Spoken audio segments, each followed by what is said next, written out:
आज हम लोग जाने वाले हैं सिंगी ऋषि आश्रम और वहाँ से महानदी का उद्गम हुआ है। उस स्थल पे भी ये जो है महानदी उद्गम स्थल है और यहाँ से महर्षि का कमंडल गिरा था जिससे महानदी का उद्गम हुआ था। यही महानदी का जन्म स्थान है और यहीं से महानदी की धारा जो बह करके नदी में जा करके बहुत बड़ा नदी का रूप लिया था, जो कि छत्तीसगढ़, उड़ीसा और वेस्ट बंगाल से होते हुए जाता है और यही जीविकोपार्जन के लिए बहुत उपयोग सिद्ध हुआ है छत्तीसगढ़, उड़ीसा और वेस्ट बंगाल के लिए। और ये जो है, जो दिख रहा है, ये पूरा आश्रम है सिंगी ऋषि का और बहुत ही सुंदर जगह पे पहाड़ की चोटियों पर स्थित है। यहाँ से आप देख सकते हैं, यहाँ पे हमेशा महानदी के उद्गम स्थल पर पानी हमेशा रहता है वहाँ पे। और हम लोग यही चीज़ों को आपको दिखाने के लिए आज निकल पड़े हैं नगरी की ओर। नगरी से सिहावा मात्र 8 किलोमीटर की दूरी पर स्थित है। हमने भारतमाला प्रोजेक्ट वाला रास्ता चुना। वहाँ से जैसे ही हम लोग नगरी वाले पुल के पास ऊपर चढ़े, वहाँ से एक वीडियो बनाए आपको दिखाने के लिए। ये है वो रास्ता जहाँ से भारतमाला प्रोजेक्ट से आप सीधा नगरी जा सकते हैं शॉर्टकट में। ये हम लोगों ने एक घर का कार रखा हुआ था जिसमें हम लोग 3 लोग निकले थे। सबका अलग अलग काम था। मेरा मेन फोकस था अभी नगरी सिहावा के पास और यहाँ पे है एक राम वन गमन पथ, जो कि यहाँ पे सिंगी ऋषि आश्रम के जस्ट समीप है। और ये बहुत ही प्रसिद्ध है क्योंकि यहाँ से राम ने अपने वनवास के जीवन कुछ समय यहाँ पे व्यतीत किया था। मुख्य द्वार दिखाएंगे जहाँ से आपको चिन्ह मिल जाएगा जिससे आप समझ सकते। तो हम लोग आ चुके हैं अभी सिहावा सिंगी ऋषि पहाड़ के पास, जहाँ से महानदी का उद्गम हुआ था। अभी कुछ ही क्षणों में हम लोग वो जो पहाड़ है उसमें चढ़ने वाले हैं। तो लग रही है मेरे ब्लॉग के साथ, आगे आपको दिखाते हैं सिंगी ऋषि महानदी के उद्गम वाला वीडियो। यह है उसका मुख्य द्वार सिंगी ऋषि आश्रम जाने के लिए, जो कि सीढ़ियों से होते हुए, बहुत सारी सीढ़ियों से होते हुए पहाड़ की चोटी पर सिंगी ऋषि का आश्रम स्थित है, जो प्रकृति के सौंदर्य से भरा हुआ है। जैसे जैसे आप ऊपर जाते जाएंगे आपको पॉजिटिव एनर्जी मिलते जाएगा, क्योंकि वहाँ के जो वाइब है बहुत ही अच्छे हैं। वहाँ पे आपको शांति और धार्मिक रूप से बहुत ही अच्छा प्रतीत होगा। धीरे धीरे धीरे धीरे करके आप जैसे जैसे आप ऊपर चढ़ते जाएंगे आपको प्राकृतिक सुंदरता देखने को मिलेगा और बहुत सारी छोटे छोटे मंदिर वहाँ पे बना के रखे हुए हैं और श्रद्धालु थक ना जा करके छोटा छोटा चबूतरा भी बना करके रखे हैं, क्योंकि भक्तगणों के हिसाब से कोई थक ना जाए करके हर हर 50-50 मीटर में एक चबूतरा बनाया हुआ है, जहाँ पर पे आप आराम करके धीरे धीरे करके सीढ़ियाँ चढ़ सकते हैं। खास तौर से बुजुर्ग लोगों के लिए ज़्यादा जरूरी है। और ऊपर में शेड लगा रखा है ताकि आपको गर्मी और बरसात दोनों से बचाया जा सके। बहुत ही अच्छा जगह है। आप जैसे जैसे ऊपर चढ़ते जाएंगे आपको बहुत सारी चीज़ें देखने को मिलेगा, क्योंकि थोड़े ही दूर में बजरंगबली का बहुत ही बड़ा मूर्ति की स्थापना किया गया है, जो कि वहाँ के लिए एक अलग ही अनुभूति और धार्मिक प्रतीत होता है। हम लोगों ने थोड़ा थोड़ा करके चढ़ाई किया। ऐसा माना जाता है कि यहाँ के आश्रमों में आज भी ऋषि मुनि अपना वास करते हैं और पहाड़ियों की सुरक्षा करते हैं। सिहावा की पहाड़ी पर महेंद्रगिरी के नाम से प्रसिद्ध त्रेता युग के प्रसिद्ध ऋषि मुनि का आश्रम है। यह महानदी का उद्गम स्थल है। ऋषि मुनि आश्रम तांत्रिक पूजा का महत्वपूर्ण स्थान रहा है और माना जाता है कि ऋषि मुनि के आश्रम में ऐतिहासिक पौराणिक महत्व भी है। सिंगी ऋषि के आश्रम के पास से कई सारे और आश्रमों का वास है। अंदर में बहुत सारी गुफाएं हैं जहाँ पे ऋषियों ने, यहाँ पास शिवलिंग की भी स्थापना किया गया है ताकि पूजा अर्चना किया जा सके श्रद्धालु लोग, जो कि बहुत ही अच्छा प्रतीत हो रहा है। कुछ बातें, सिहावा पर्वत महानदी पर उद्गम क्षेत्र माना जाता है। यहाँ से महानदी का उद्गम हुआ था और यहीं से चोटी से जलधाराओं का रूप निकल करके महानदी आगे बढ़ती है और बाद में भारत की प्रमुख नदियों में से एक बन जाती है।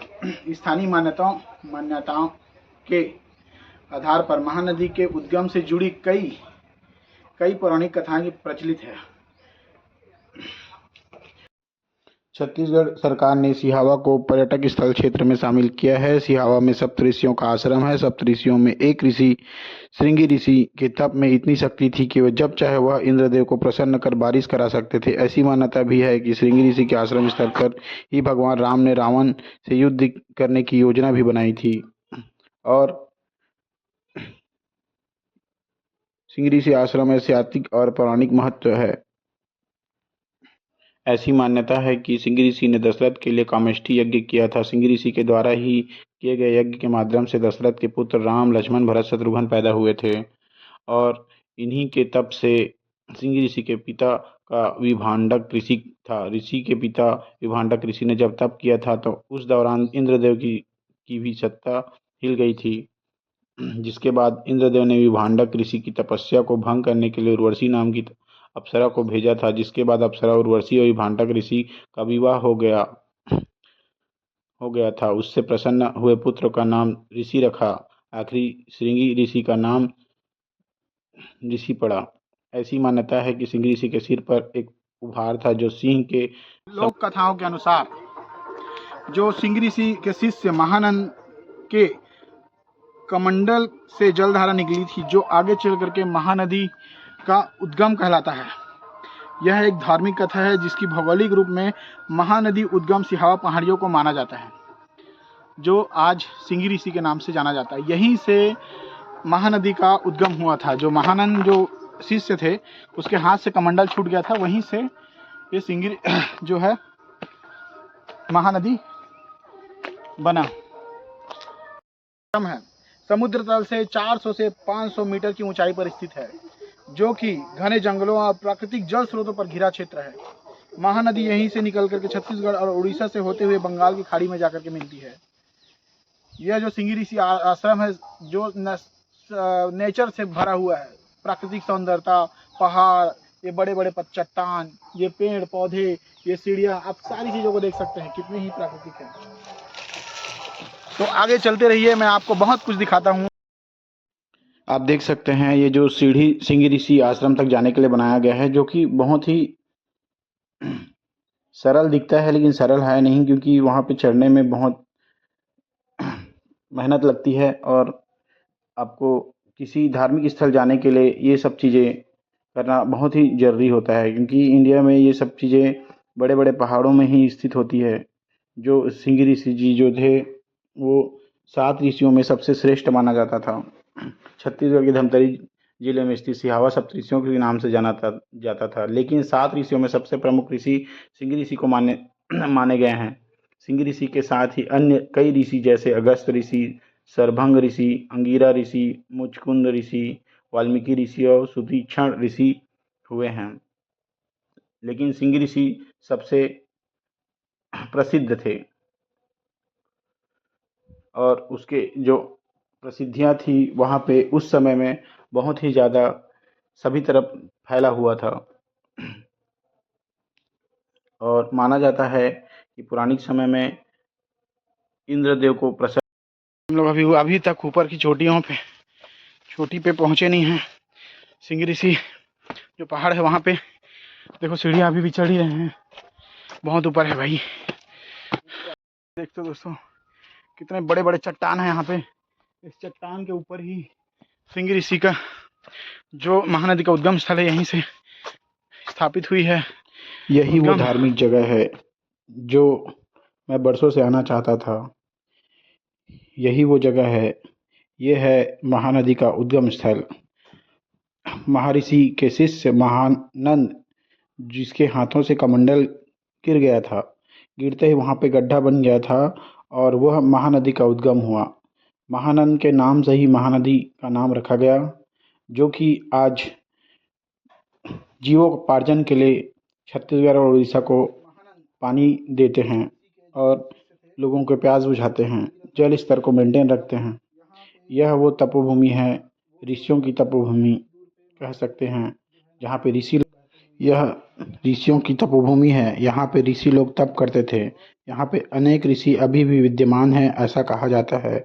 यह धार्मिक प्लेस जो है छत्तीसगढ़ की संस्कृति और धर्म से जुड़ा हुआ है। ऐसा कहा जाता है कि आज भी सप्तऋषि 7 पहाड़ों में वास करते हैं और यहाँ उसके होने की कहीं कहीं पे अवशेष मिलते हैं।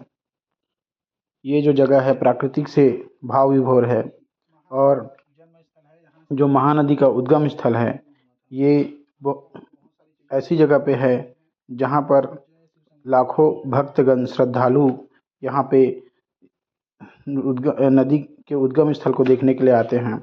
यहाँ से नदी जब बहती है, मैं आपको दिखाता हूँ नदी और कहाँ से होकर के गुजरती है।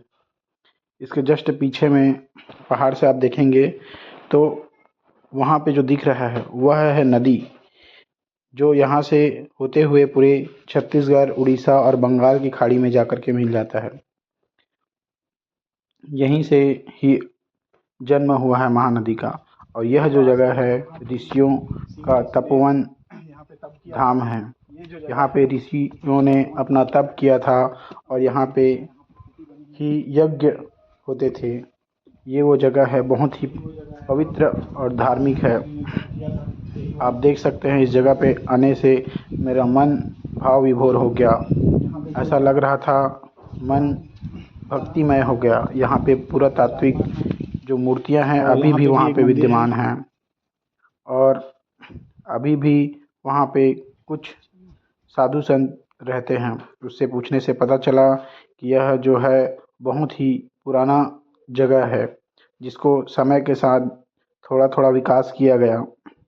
आइए चलते हैं, आपको दिखाते हैं सिंगी ऋषि के वह जगह जहाँ से वो तप किया करते थे। वैसे तो फ़ोटो और वीडियो लेने से यहाँ पे मना किया गया था, तो भी मैं ऋषि जो वहाँ पे गुरुजन है मैं उससे परमिशन ले करके यह वीडियो बना रहा हूँ। मैंने वहाँ पे अपना माथा टेका और पूजा अर्चना की। करने के पश्चात वहाँ के जो साधु महाराज हैं उससे मैंने इस जगह के बारे में बहुत कुछ पूछा। उन्होंने बताया कि यहाँ सिर्फ प्राकृतिक चीज़ों से बना हुआ है, जैसे चट्टान के नीचे में जो मूर्तियाँ हैं वो पहले से प्राकृतिक था, बाद में इसको समय के साथ बनाया गया। मैं यहाँ बहुत सालों से अपना समय दे रहा हूँ और यहाँ पे लाखों श्रद्धालु आते हैं और अपना सहयोग करते हैं, माथा टेकते हैं, पूजा अर्चना करते हैं और चले जाते हैं। यह जो महाराज है हमें बहुत कुछ ज्ञान की बातें बताएं, जिससे 12 महीना यहाँ पे श्रद्धालु लोग आते रहते हैं और थोड़ा थोड़ा सहयोग करके इस जगह को बहुत ही अच्छा भक्तिमय बनाया गया है। यह वो जगह है जहाँ पे सिंगी ऋषि महाराज अपनी तपस्या करते थे और ये जो प्राकृतिक आपको सौंदर्य दिखाते हैं। हम लोग अभी पहाड़ की ऊंची चोटी पे हैं। यहाँ से देखने से खेत खलिहान तालाब इतने छोटे छोटे लग रहे थे कि पता ही नहीं चल रहा था खेत कहाँ है और तालाब तो छोटा सा पॉन्ड जैसा नज़र आ रहा था। पहाड़ के ऊपर चढ़ने से पूरा गांव और पूरा सिहावा का एरिया सब दिख रहा था। प्रकृति ने भी कितना गजब सुंदरता दिखाया है और यहाँ पे ऋषियों ने अपना समय दिया है। आप देख सकते हैं पूरा गांव यहाँ से दिख रहा था। थोड़ी दूर में वो जो नदी है वो भी आपको दिखाते हैं। चलिए, यहाँ के पहाड़, पत्ते, पेड़ सभी धार्मिक और वातानुकूलित है। यहाँ जाने से आपको बहुत ही शांति और सुकून मिलेगा। मैंने सारा जगह ढूंढा और सभी जगह को अपने नज़रों से देखा। बहुत ही अच्छी जगह है, आपको परिवार के साथ जाने योग्य है। अगर आप सीढ़ी न चढ़ सके तो ऐसे जगह जाने के लिए आपको सोचना पड़ेगा, लेकिन आप सीढ़ी चढ़ सकते हैं तो ज़रूर जाइए, क्योंकि यह पहाड़ की चोटियों पर स्थित है। मैं आपको दोबारा दिखा रहा हूँ, यह जो जगह है महानदी उद्गम स्थल है और आपको दिखाते हैं वो नदी जो यहाँ से बहते हुए पूरे छत्तीसगढ़, उड़ीसा और बंगाल की खाड़ी में जाकर के मिलता है। यह वो नदी है, आप देख सकते हैं। अभी तो गर्मी का सीज़न है, बरसात में यह पूरा नदी लबालब भरा हुआ रहता है और बहुत ही सुंदर प्रतीत होता है। और यह जगह आप पूरे परिवार के साथ जा कर के देख सकते हैं। छत्तीसगढ़ का धार्मिक और सांस्कृतिक भावनात्मक जगह में से एक है। यह एक पर्यटक स्थल है। छत्तीसगढ़ का इसको पर्यटन क्षेत्र घोषित कर दिया गया है। और जितने यहाँ पे पहाड़ दिख रहे हैं सभी में एक एक ऋषि अपना वास करते हैं। सभी पहाड़ों में और विशेष जो है यहाँ पे सिंगी ऋषि बहुत ही प्रसिद्ध आश्रम है। आप गूगल पे सर्च करने से भी आपको महानदी उद्गम स्थल और सिंगी ऋषि आश्रम आपको देखने को मिल जाएगा। आप रायपुर देख सकते हैं। आज का व्लॉग आपको कैसा लगा एक बार कमेंट करके बताना। और मेरे चैनल पे नए हैं तो प्लीज़ मेरे चैनल को सब्सक्राइब करके लाइक शेयर और बेल आइकन के बटन के दबाइए और ऑल कीजिए। और जो मेरे चैनल पे नए हैं कृपया करके मेरे चैनल को सब्सक्राइब करके जाइए। Thank you. तो मेरे बड़े भ्राताश्री के साथ मैं यहाँ पे आया हुआ था, जो कि अभी हम दोनों साथ में हैं। सिंगी ऋषि जो पहाड़ है वहाँ पे, और हमारे बहुत सारे वीडियो में ये भी साथ थे लेकिन मैं इसको दिखाया नहीं हूँ क्योंकि उसको थोड़ा सा दिक्कत है।